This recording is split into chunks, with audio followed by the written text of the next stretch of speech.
Hello, मैं Manoj Kumar, assistant professor chemistry, government college Kota.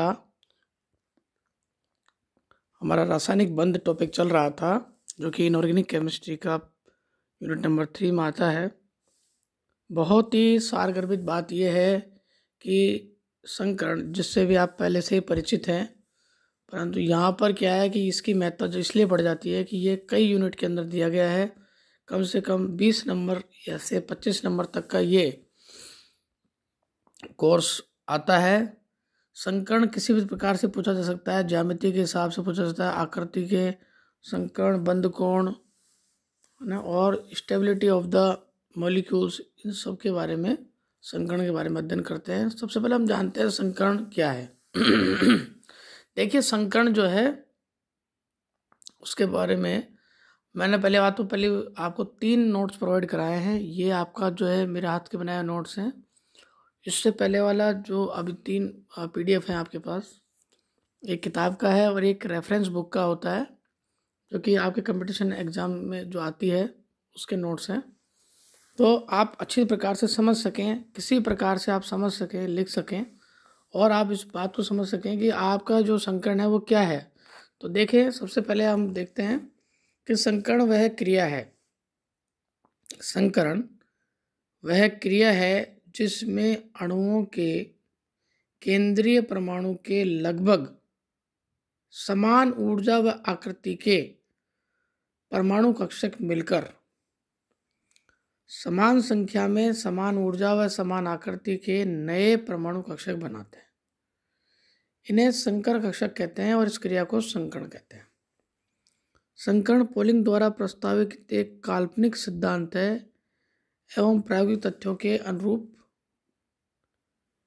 होता है। किसी अणु की संरचना व गुणों की व्याख्या के लिए दी गई थी एवं प्रायोगिक तथ्यों के अनुरूप ये दी गई है, जो एक काल्पनिक सिद्धांत है। तो देखिए, आपको मैं कुछ बात बताना चाहता हूँ। पहली बात तो संकरण जो है एक काल्पनिक सिद्धांत है। काल्पनिक इसलिए है कि किसी प्रकार से आंखों के सामने ऐसा होता हुआ नहीं देखा गया है, परंतु चूंकि बंध कैसे बना, बंध क्यों मजबूत हुआ, बंध के मध्य ऐसी क्या क्या चीज़ है कि जो कोई जल्दी टूटता है, कोई ज़्यादा मजबूत रहता है, किसी अणु का या यौगिक का स्थायित्व या स्टेबिलिटी है उसका, वो कम क्यों है, ज़्यादा क्यों है, बंध में मजबूती है, पाई बॉन्डिंग के इलेक्ट्रॉन कहाँ से मिल जाते हैं, ये सब कुछ जो आपका है ये बताता है कि आपका कि उसकी जो व्याख्या है कि ये आखिर कैसे। तो इसके लिए हमने काल्पनिक थ्योरी दी है। लेकिन ये काल्पनिक थ्योरी का मतलब ये नहीं है कि ये कोई रियलिस्टिक नहीं है। ये सब प्रायोगिक तथ्यों के आधार पर उसको समझाने के लिए दी गई है कि ऐसा होता होगा, इस वजह से ही ऐसा है। ठीक है। तो संकरण क्या है? संकरण एक क्रिया है जिसमें अणुओं के केंद्रीय परमाणु के लगभग समान ऊर्जा व आकृति के, देखिए, लगभग समान ऊर्जा व आकृति है, लगभग समान ऊर्जा व आकृति है, और बढ़ने के बाद में समान संख्या में समान ऊर्जा के समान आकृति के उतने ही परमाणु कक्षक बनते हैं जितने की मिलकर भाग लेते हैं। मान लो 5 परमाणु कक्षकों ने भाग लिया, तो ये सबकी पांचों की एनर्जी कैसी होनी चाहिए थी? लगभग समान एनर्जी होनी चाहिए थी। और बढ़ने के बाद में, संकरण होने के पश्चात में, ये 5 संख्या में आणविक कक्षक बनेंगे। तो परमाणु कक्षक से क्या बनते हैं? आणविक कक्षक बनते हैं। उतनी ही संख्या में बनते हैं, समान संख्या में बनते हैं और समान आकृति के बनते हैं।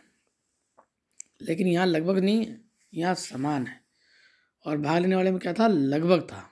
ठीक है, तो इस बात का आप ध्यान रखें। दूसरी बात आती है कि रूल्स ऑफ द हाइब्रिडाइजेशन, संकरण के रूल और रेगुलेशन क्या है, किस प्रकार से हम कहेंगे कि ये संकरण। देखिए, संकरण संपूर्ण अणु में तो नहीं होता है, बल्कि अणु के केंद्रीय परमाणु में पाया जाता है। पहली बात, इसमें परमाणु कक्षक भाग लेते हैं, इलेक्ट्रॉन नहीं। पहली बात तो यह, जैसे आपको सबको पता है कि संकरण में हमेशा परमाणु कक्षक भाग लेते हैं, इलेक्ट्रॉन भाग नहीं लेते, केंद्रीय परमाणु में पाया जाता है।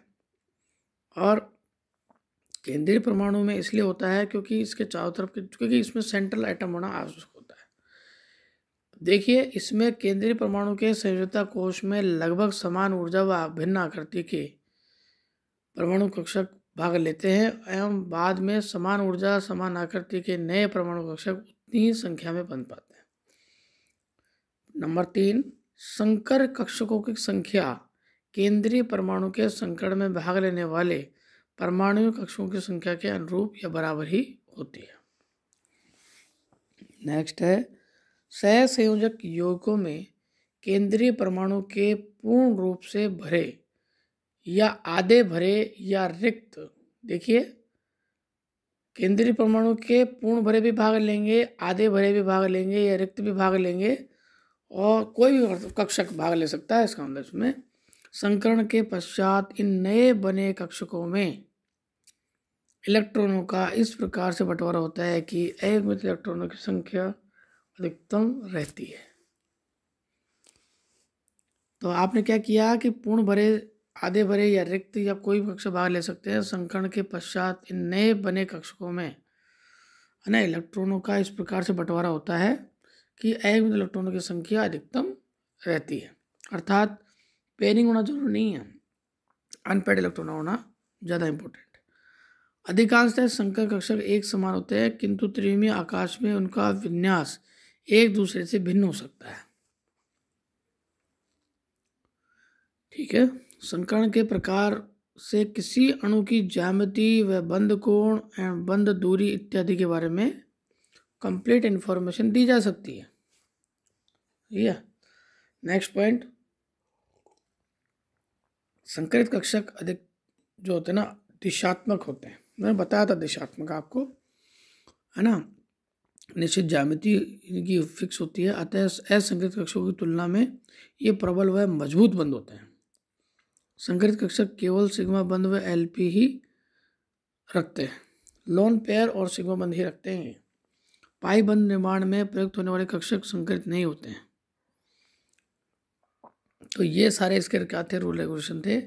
मुख्य बात क्या है कि आपके इसमें जब अनपेड इलेक्ट्रॉन भाग लेते हैं तो ध्यान रखें, अनपेड इलेक्ट्रॉन भाग लेने के पश्चात वो आपस में मिलकर क्या करते हैं, बॉन्डिंग बना लेते हैं और बॉन्ड पेयर का निर्माण करते हैं।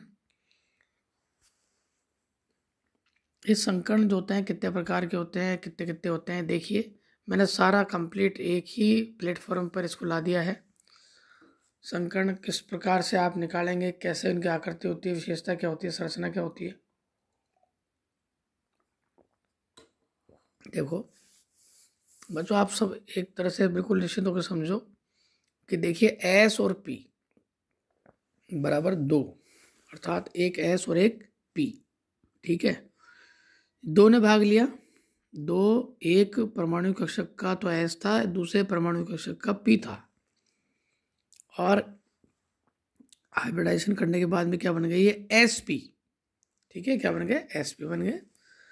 और कितने संख्या बने, 2, तो 2 जो है संख्या में SP संकरित कक्षकों का निर्माण होगा इसमें। ठीक है, ऐसे ही दूसरा नंबर का है SP2। SP2 का मतलब क्या होगा कि 2 तो हो गया इसमें P और 1 हो गया इसमें S। तो ऐसे टाइम पे कितने निर्माण होंगे, पहली बात तो 2 तो क्या है इसके, P जो है वो परमाणु कक्षक है, एक S जो परमाणु कक्षक है, टोटल मिला के क्या होंगे, ये 3 हो गए। 3 जो आपके परमाणु कक्षक हैं, तो 3 ही SP2 संकरित कक्षकों का निर्माण करेंगे। नेक्स्ट आता है SP3। एक तो S आ गया परमाणु कक्षक और 3 आ गए PX PY PZ, ये आ गए PK। तो एक मिला के क्या हो गया, SP3 परमाणु कक्षक जो है ना आपके SP3 हाइब्रिडाइजेशन जो होता है ये पाया जाएगा, जिसमें 4 SP3 संकरित कक्षकों का निर्माण होगा। अब आता है DSP2, एक आता है SP3D, ये सभी आते हैं। इसके बाद में देखो DSP2 का मतलब क्या होता है, इसमें एक तो D भाग लेगा, एक S लेगा और 2 P परमाणु कक्षक भाग लेंगे। 1 2 3 4 आ गए। 4 भाग जब लेते हैं तो चारों के चारों भाग लेने के पश्चात में इसमें 4 आपके क्या बनेंगे, 4 DsP2 संकरित कक्षक बनेंगे। ठीक है, और ये क्या है, स्क्वायर प्लेनर स्ट्रक्चर का निर्माण करेंगे। अब आता है sp3d। sp3d जो होता है आपका, इसमें देखो पूरे तरह से 5 आपके, एक S 3 P और D 1, 5 sp3d संकरित कक्षक का निर्माण होगा।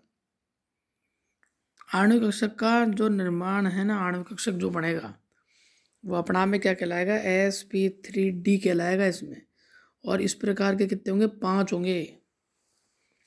अब आता छठा, एक तो S परमाणु कक्षक भाग लिया। पहली बात तो परमाणु कक्षक जो भाग ले रहे हैं कौन कौन से हैं, S, Px, Py, Pz अर्थात P3, D2 अर्थात D कौन कौन से, dx² -y² और dz²। ठीक है, नॉर्मली ये 2 ही भाग लेते हैं। और इसके बाद में ये किस प्रकार, ये 3 प्रकार के स्ट्रक्चर्स का निर्माण करते हैं, ध्यान रखें। और ये हो गया sp3d3। d3 का मतलब हो गया इसमें dxy। देखिए एक तो होता है आपका Eg ऑर्बिटल, एक होता है T2g। तो T2g जो है ना, या तो वो इकट्ठे आएंगे एक साथ या Eg वाले इकट्ठे आएंगे एक साथ। तो जब 3 का नाम लेंगे तो हम क्या T2g ऑर्बिटल्स का नाम लेंगे, भाग लेते हैं। और जब D2 अर्थात जब 2 भाग लेंगे तब क्या होगा, हमारा Eg ऑर्बिटल्स भाग लेंगे। बात सुन भाई। तो ये दोनों के दोनों ही जो है ना आपके संकर्ण कक्षक या संकरित कक्षक भाग लेते हैं। देखिए संकर्ण किसी परमाणु के लिए निश्चित नहीं दिया जा सकता है, यह एक रासायनिक वातावरण पर निर्भर करता है। CH4, CH2, CH2 इन सभी में इत्यादि में क्या अलग अलग टाइप से डिपेंड करता है। संकरित कक्षक जो होता है वो आपस में अधिकतम दूरी पर विन्यासित रहते हैं, जिसमें कि उसमें उपस्थित इलेक्ट्रॉन एक दूसरे को प्रतिकर्षित ना कर सके। संकरित कक्षक क्या करते हैं, आपस में अधिकतम दूरी पर अभिविन्यासित रहते हैं, जिससे कि उसमें उपस्थित इलेक्ट्रॉन एक दूसरे को प्रतिकर्षित ना कर सके। इस पॉइंट को बहुत ही इंपॉर्टेंट से आप समझिएगा कि अभिविन्यासित कहते हैं। अभिविन्यासित इस प्रकार से रहते हैं कि एक दूसरे का इलेक्ट्रॉन क्या है उसको प्रतिकर्षित या आकर्षित, भाई क्या करेगा, आकर्षित करेगा, प्रतिकर्षित करेगा। सेम है, इलेक्ट्रॉन है तो क्या करेंगे, दूसरे को प्रतिकर्षित करेंगे, तो वो नहीं कर सकते। इतनी दूरी पर रहना आवश्यक होता है। संकर्ण बंध बनने से पूर्व की प्रक्रिया है तथा संकरित कक्षक केवल सिग्मा बंध बनाते हैं, पाई बंध का निर्माण नहीं करते हैं। तो ध्यान रखें, आप ऐसा कभी ना कहें कि भाई पाई बॉन्डिंग बन गया और संकर्ण से पाई बॉन्डिंग बन गया। अब इसमें यहाँ तक के हम डिस्क्रिप्शन पे जाएं उससे पहले हम 2-3 बातें और जानना चाहेंगे।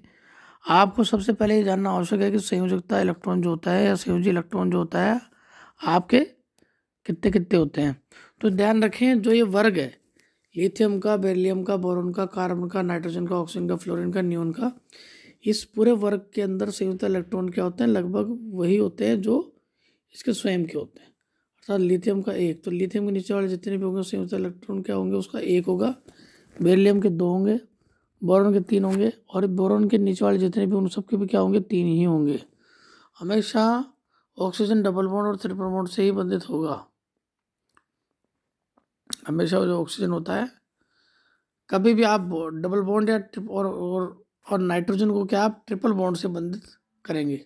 सॉरी, पहले मैंने जो बोल दिया था ऑक्सीजन ट्रिपल बॉन्ड से भी होगा, वो गलत है।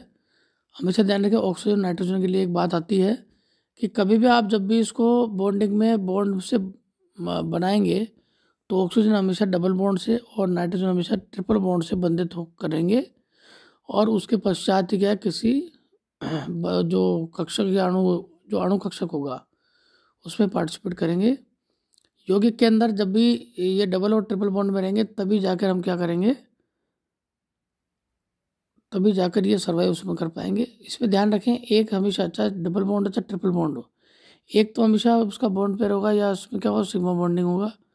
और बाकी सब जो दोनों होंगे, डबल बॉन्ड में 1 और ट्रिपल बॉन्ड में 2, क्या होंगे, पाई बॉन्डिंग होंगे। तो ये आपको हमेशा ध्यान रखना है, ठीक है।